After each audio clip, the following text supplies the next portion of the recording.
ಕಾಲದಲ್ಲಿ ಈಗೆಲ್ಲ ವಿದ್ಯಾರ್ಥಿಗಳಿಗೆ ರಜದ ಒಂದು ಸಮಯ. ಹಾಗಾಗಿ ಒಂದು ಬೇಸಿಗೆ ಶಿಬಿರವನ್ನು ಈ ವರ್ಷದಿಂದ ಪ್ರಾರಂಭ ಮಾಡಬೇಕು ಅಂತಕ್ಕಂಥದ್ದು ನಮ್ಮ ಸಾಮಾಜಿಕ ಜಾಲತಾಣದಲ್ಲಿ ಕೆಲಸ ಮಾಡ್ತಕ್ಕಂಥ IT ಸೆಲ್ನ ಹುಡುಗರುಗಳೇನಿದ್ದಾರೆ ಅವ್ರ ಜೊತೆ ಕೂತು ಕಳೆದ ಒಂದು ತಿಂಗಳಿಂದನೂ ನಿರಂತರವಾಗಿ ಈ ಕಾರ್ಯಕ್ರಮ ಯಾವ ರೀತಿ ಹೋಗಬೇಕು 5 ದಿನಗಳ ಕಾಲ ಅಂತಕ್ಕಂಥದ್ದು ಪ್ಲ್ಯಾನಿಂಗನ್ನು ಮಾಡ್ಕೊಂಡಿದ್ದೇವೆ. ಇವತ್ತು ಮೊದಲನೇ ದಿನದ ಕಾರ್ಯಕ್ರಮದ ಒಂದು ಚಾಲನೆಗೆ CS ಪುಟ್ಟರಾಜಣ್ಣ ಅವರು ಜೊತೆಯಲ್ಲಿದ್ದಾರೆ, ಅಂದಾನಿ ಸಾಹೇಬರಿದ್ದಾರೆ, ಜಿಲ್ಲಾಧ್ಯಕ್ಷರು ರಮೇಶ್ ಅಣ್ಣ ಅವರು, ರಾಮಚಂದ್ರ ಅವರು, ಅನೇಕ ಜನ ಪಕ್ಷದ ಮುಖಂಡರು. ಇದು ಒಂದು ಪಕ್ಷಾತೀತವಾದಂಥ ಒಂದು ಕಾರ್ಯಕ್ರಮ ಅಂತಕ್ಕಂಥದ್ದನ್ನ ನಾವೆಲ್ಲರೂ ಭಾವಿಸಿದ್ದೇವೆ. ಈಗಾಗಲೇ ತಾಲೂಕಿಂದ ಹತ್ತತ್ರ 320ಕ್ಕೂ ಹೆಚ್ಚು ವಿದ್ಯಾರ್ಥಿಗಳು ಬಂದು ಈಗಾಗಲೇ ಈ ಒಂದು ಕಾರ್ಯಕ್ರಮದಲ್ಲಿ ಇವತ್ತೇನು ಪಾಲ್ಗೊಂಡಿದ್ದಾರೆ. ಇನ್ನೂ ಬಹುತೇಕರು ಬರ್ತಕ್ಕಂಥದ್ದಿದೆ. ಹಾಗಾಗಿ ಬೇಸಿಗೆಯ ಈ ಒಂದು ಕಾಲದಲ್ಲಿ ಇವತ್ತು ಡ್ಯಾನ್ಸ್ ಇರ್ಬೋದು, ಕರಾಟೆ ಇರ್ಬೋದು, ಅಥವಾ ಕಲೆಗೆ ಸಂಬಂಧಪಟ್ಟಂಥ ಯಾವುದೇ ಒಂದು ವಿಚಾರ ಇರ್ಬೋದು, ಎಲ್ಲದರಲ್ಲೂ ಒಂದು ಪ್ರೋತ್ಸಾಹ ಕೊಡ್ತಕ್ಕಂಥ ಒಂದು ಕೆಲಸ ಆಗಬೇಕಾಗಿದೆ ಮುಂದಿನ ಭವಿಷ್ಯದ ಪೀಳಿಗೆಗಳಿಗೆ. ಆ ಹಿನ್ನೆಲೆಯಲ್ಲಿ ಈ ಕಾರ್ಯಕ್ರಮವನ್ನು ಚಾಲನೆ ಕೊಟ್ಟಿದ್ದೇವೆ. ಚೆನ್ನಾಗಿದ್ದಾರೆ, ಡೆಲ್ಲಿನಲ್ಲಿದ್ದಾರೆ. 14ನೇ ತಾರೀಕು ಕ್ಯಾಬಿನೆಟ್ ಇದೆ, ಕ್ಯಾಬಿನೆಟ್ನ ಅಟೆಂಡ್ ಮಾಡ್ತಾರೆ. ಆರೋಗ್ಯ ಚೆನ್ನಾಗಿದೆ, ಯಾರೂ ಕೂಡ ಆತಂಕ ಪಡ್ತಕ್ಕಂಥದ್ದೇನು ಬೇಡ. ಬಹುಶಃ ಅವರ ತಂದೆ ತಾಯಿಯ ಒಂದು ಒಳ್ಳೆಯ ಕೆಲಸ ಕಾರ್ಯ ಅವ್ರಿಗೆ ಒಂದು ಶ್ರೀರಕ್ಷೆಯಾಗಿ ಅವರ ಒಂದು ಆರೋಗ್ಯವನ್ನು ಕಾಪಾಡುತ್ತೆ ಅಂತಕ್ಕಂಥದ್ದು ಒಂದಾದರೆ, ಮತ್ತು ನಾಡಿನ ಜನತೆಯ ಪ್ರತಿನಿತ್ಯ ಅವರ ಆರೈಕೆ ಪ್ರೀತಿ ಸನ್ಮಾನ್ಯ ಕುಮಾರಣ್ಣ ಅವರ ಆರೋಗ್ಯದಲ್ಲಿ ಏನಾದರೂ ಸಣ್ಣ ಪುಟ್ಟ ಏರುಪೇರುಗಳಾಗಿದ್ದರೆ ಎಲ್ಲವೂ ಕೂಡ ಸರಿ ಹೋಗಲಿ ಅಂತಕ್ಕಂಥದ್ದು ಅವರ ಪ್ರಾರ್ಥನೆ ಏನಿದೆ. ಆ ಪ್ರಾರ್ಥನೆಗೆ ಖಂಡಿತವಾಗ್ಲೂ ಏನೂ ಆಗೋದಿಲ್ಲ. ಸನ್ಮಾನ್ಯ ಕುಮಾರಣ್ಣ ಅವ್ರಿಗೆ ಚೆನ್ನಾಗಿದ್ದಾರೆ, ಯಾವುದೇ ಆರೋಗ್ಯದಲ್ಲಿ ಏನೂ ಸಮಸ್ಯೆ ಇಲ್ಲ.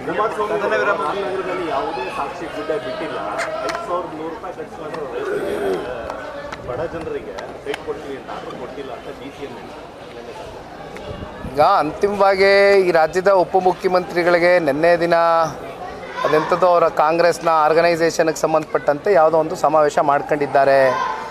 ಅಲ್ಟಿಮೇಟ್ಲಿ ಇವತ್ತು ನಮ್ಮನ್ನು ಅವರು ದೂರ್ತಕ್ಕಂಥ ಒಂದು ಕೆಲಸ ಮಾಡಬೇಕಾಗಿದೆ, ಒಂದು ರಾಜಕೀಯ ಪಕ್ಷವಾಗಿ ಮಾಡಿದ್ದಾರೆ.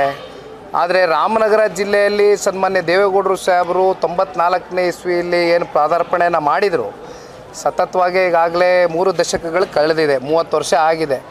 ಈ 30 ವರ್ಷದಲ್ಲಿ ಕುಮಾರಣ್ಣ ಅವರು ಏನೇನು ಮಾಡಿದ್ದಾರೆ, ದೇವೇಗೌಡರು ಸಾಹೇಬರು ರಾಮನಗರ ಜಿಲ್ಲೆಯ ಸರ್ವೋತ್ತಮಕ ಅಭಿವೃದ್ಧಿಗೆ ಯಾವ ರೀತಿ ಕೈ ಜೋಡಿಸಿದ್ದಾರೆ, ಅಧಿಕಾರ ಇರಲಿ ಇಲ್ಲದೆ ಹೋಗಲಿ ಅಂತಕ್ಕಂಥದ್ದು ಜಿಲ್ಲೆಯ ಜನತೆಗೆ ಪ್ರತಿಯೊಂದು ಕೂಡ ಭಾಳ ಸೂಕ್ಷ್ಮವಾಗಿ ಗಮನಿಸಿದ್ದಾರೆ. ಹಾಗಾಗಿ ಅವರ ರಾಜಕೀಯದ ಹೇಳಿಕೆಗಳು ಅವ್ರು ಕೊಡಬೇಕಾಗಿದೆ, ಕೊಟ್ಟಿದ್ದಾರೆ ಅಷ್ಟೇ. ಅದಕ್ಕೇನು ಹೆಚ್ಚಾಗಿ ಮಹತ್ವ ಕೊಡ್ತಕ್ಕಂಥ ಅಗತ್ಯತೆ ಇಲ್ಲ. ನನಗೆ ಗೊತ್ತಿಲ್ಲಪ್ಪ ಅದು ಯಾವ್ದು ಮಾತಾಡ್ತಾ ಇದ್ದಾರೆ ಅಂತ. ನಮ್ಮ ನಾಟ್ ಅವೇರ್ ಆಫ್. ಯಾರು ಯಾವಾಗ 5,000 ರೂಪಾಯಿ 100 ರೂಪಾಯಿ ಕಟ್ಸ್ಕೊಂಡಿದ್ರಂತೆ, ಯಾವಾಗ ಕಟ್ಸ್ಕೊಂಡಿದ್ರಂತೆ? No I am not aware of this. ನನಗೆ ಗೊತ್ತಿಲ್ಲ ಏನು ಹೇಳ್ತಾ ಇದ್ದಾರೆ. ಸರ್, ಸ್ಥಳೀಯ ಸಂಸ್ಥೆಗಳು ಚುನಾವಣೆ ಹತ್ರ ಬರ್ತಾ ಇದೆ ಸರ್, ಹೇಗಿರುತ್ತೆ ಸರ್ ಸಿದ್ಧತೆ? ಕಾಂಗ್ರೆಸ್ನವರಾಗಲೇ ಸಮಾವೇಶ ಮಾಡ್ತಾ ಇದ್ದಾರೆ, ನೀವು ಹೇಗಿರುತ್ತೆ ಸರ್? ಈಗ ಜೂನ್ ತಿಂಗಳಿಂದ ನಾವು ಇಡೀ ರಾಜ್ಯಾದ್ಯಂತ ಪುಟ್ಟರಾಜಣ್ಣ ಅವರು ಹಿರಿಯಕರು ಇಲ್ಲೇ ಇದ್ದಾರೆ, ನಾವೆಲ್ಲರೂ ಕೂತು ಚರ್ಚೆಯನ್ನು ಮಾಡಿದ್ದೇವೆ. ಎಲ್ಲ ಹಿರಿಯಕರ ಸಮ್ಮುಖದಲ್ಲಿ ಜೊತೆಯಲ್ಲಿ ಸನ್ಮಾನ್ಯ ದೇವೇಗೌಡರು ಸಾಹೇಬರ ಮಾರ್ಗದರ್ಶನ ಇದೆ. ಕುಮಾರಣ್ಣ ಅವರ ನಾಯಕತ್ವದಡಿ ಇವತ್ತು ಪಕ್ಷ ಕಟ್ತಕ್ಕಂಥದ್ದಕ್ಕೆ ಬಹುಶಃ ಜಿಲ್ಲಾ ಪಂಚಾಯಿತಿ, ತಾಲೂಕು ಪಂಚಾಯಿತಿ ಚುನಾವಣೆಗಳನ್ನ ಅತಿ ಶೀಘ್ರದಲ್ಲೇ ನಾವೇನು ಎದುರು ನೋಡ್ಬೋದು. ಅದಕ್ಕೋಸ್ಕರ ಇವತ್ತು ಪಾರ್ಟಿ ಆರ್ಗನೈಸೇಷನ್ ಕುರಿತಾಗೆ ಈಗ ನಮ್ಮದಾದಂಥ ಒಂದು ತಂಡವನ್ನು ರಚನೆ ಮಾಡ್ಕೊಳ್ತಾ ಇದ್ದೇವೆ. ಡಿವಿಷನ್ ವೈಸು ಸಾಕಷ್ಟು ಜನ ಹಿರಿಯಕರು ಇವತ್ತು ಆ ತಂಡದಲ್ಲಿ ಇರ್ತಾರೆ. ಒಟ್ಟಾರೆಯಾಗಿ ಜೂನ್ ತಿಂಗಳಿಂದ ನಮ್ಮ ಪ್ರವಾಸವನ್ನು ಚಾಲನೆ ಕೊಡ್ತಾ ಇದ್ದೇವೆ. ಕದನ ವಿರಾಮ ಘೋಷಣೆ ಆಗಿದೆ, ಆದರೆ ಅಮೆರಿಕದ ಮಾತನ್ನು ಕೇಳಬಾರ್ದು ಅನ್ನೋ ನಿಟ್ಟಿನಲ್ಲಿ ಕೂಡ ಒಂದಷ್ಟು ಟೀಕೆಗಳು ವ್ಯಕ್ತ ಆಗ್ತಾ ಇದೆ. ಯಾರ ಮಾತನ್ನು ಇಲ್ಲಿ ಕೇಳ್ತಕ್ಕಂಥ ಪ್ರಶ್ನೆ ಏನಿಲ್ಲ.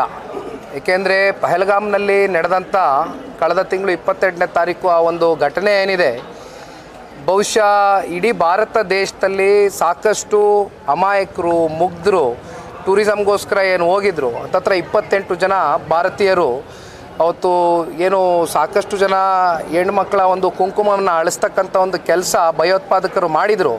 ಅದಕ್ಕೆ ತಕ್ಕವಾದಂಥ ಒಂದು ಉತ್ತರ ಕೊಡಬೇಕು ಅಂತಕ್ಕಂಥದ್ದು ಏನು ಆಪರೇಷನ್ ಸಿಂಧೂರ್ ಅಂತಕ್ಕಂಥ ಒಂದು ಕಾರ್ಯಾಚರಣೆಯನ್ನು ದೇಶದ ಗೌರವಾನ್ವಿತ ಪ್ರಧಾನಮಂತ್ರಿಗಳು ಪ್ರಾರಂಭ ಮಾಡಿದ್ದಾರೆ.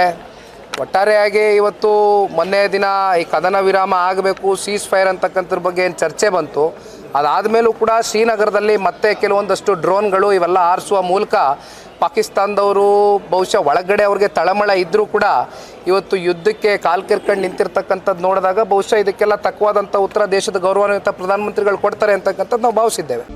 ಇದೀಗ ನಿಮ್ಮ ಅಂಗೈಯಲ್ಲಿದೆ ಮಯೂರ ಟಿವಿ ಡಿಜಿಟಲ್ ವಾಹಿನಿ. ಹೆಚ್ಚಿನ ವಿಶೇಷತೆಗಳಿಗಾಗಿ ಸಬ್ಸ್ಕ್ರೈಬ್ ಮಾಡಿ, ಶೇರ್, ಲೈಕ್, ಕಮೆಂಟ್ ಹಾಗೆ ಫಾಲೋ ಮಾಡೋದ್ರ ಮೂಲಕ ಪ್ರೀತಿ ಹಾಗೂ ಪ್ರೋತ್ಸಾಹ ನೀಡಿ.